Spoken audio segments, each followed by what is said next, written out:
today I feel a bit of relief that I've made it to 24 weeks, which I didn't think I would feel. So sort of a bit happy and obviously still quite nervous. But yeah, looking forward to my scan. Emma Pollitt is pregnant, but her waters broke at just 18 weeks. So far, doctors have prevented her going into full labour. She's invited us to follow her pregnancy. Today, Emma and her husband Terry have come to have a specialist 4D scan of baby Max. So, hello baby. Oh, there we go. So straight away we can see his head, his lovely heartbeat there. He's having a wriggle, and he's facing in this corner. So his spine's closest to me, and his face is over the other side. So the scan brings positive news. Max seems to be a good weight for his weeks, and there's plenty of fluid around him in the womb. Oh, look, his arms. Oh, look at that, he's doing all this. He's very active, he's a very active baby. I've got a bit more confidence that we could still come home with a baby. Whereas, you'd asked me yesterday, and I probably said, if I have him at 24 weeks, he'll die. So it's nice to know that he's got lots of good things on his side, because that hasn't always been the same in the past. There's always been lots of negative. And then we'll see what we get when they're born, whereas I feel now we've got a good amount of fluid, we've got weight on our side, and, you know, if we can get another week or two, that'd be even better, because obviously it's going to be even bigger. We'll find out how Emma and Terry get on later in the programme.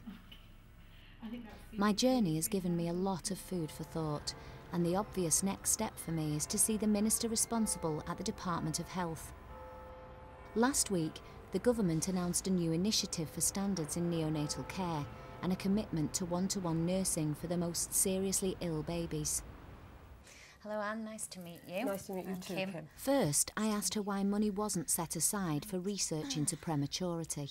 The ring fencing argument, it does get people quite emotive, and I can understand why, but because research has to be done right across the board on so many areas, if you were to ring fence, it might have some issues to be a disadvantage. So therefore, we do it on the evidence, we do it on what research has already been achieved in that area. I mean, the charity Tommy's released a report recently, which kind of highlighted the high cost to the NHS of premature birth, from birth to, you know, throughout life, and it was something, it was estimated at something massive, like nearly £1 billion or something.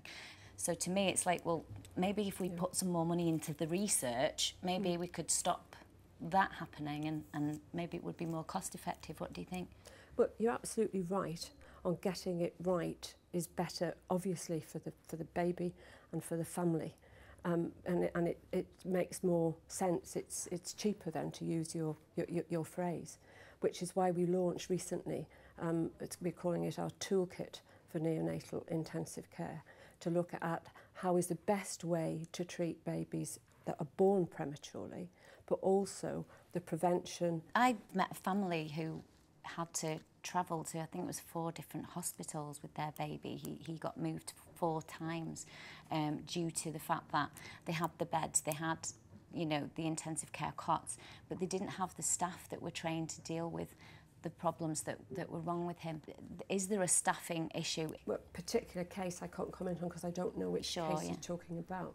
But yes, we've got more nurses, we've got more doctors, but we haven't got enough to be in those places at that particular time. I asked for this project to be very seriously addressed, and a task force was set up. Within the last year, we've now been identifying what we could do to really help units. Prematurity is the largest cause of infant mortality in the UK.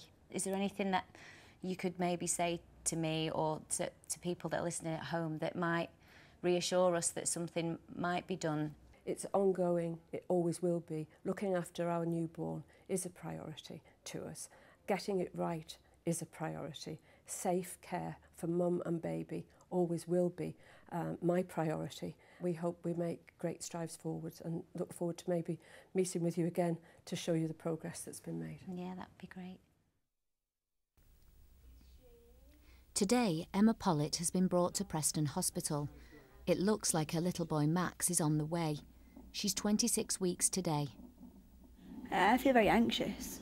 I feel very anxious because even though we've had 2 25-weekers before, 24 hours is a lot of difference, and 24 hours earlier this baby would be. So effectively we still could come home without a baby, and we've come all this way for nothing. Or worst case scenario, another worst case is that, you know, we could have a baby that's got lots of problems. You know that the baby might be seriously ill, despite what we're doing today, and might even not survive. Yeah.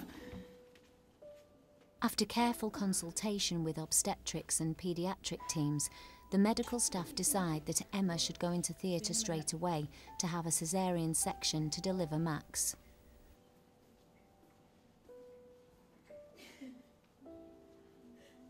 Max Ashley Pollitt was born at 6:47 p.m.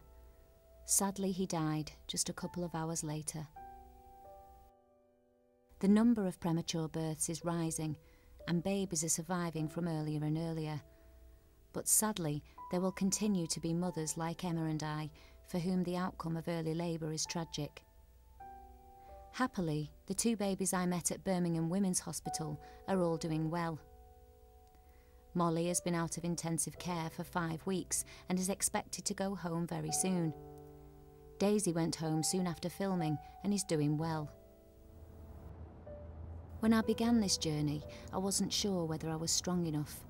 When you've suffered the loss of a child, it's hard to focus on anything else. But this experience has made me stronger, and I hope some change will come from such tragedy. And I'll never forget the people I've met along the way. For more information on the issues covered in tonight's programme, please go to the website at itv.com/tonight.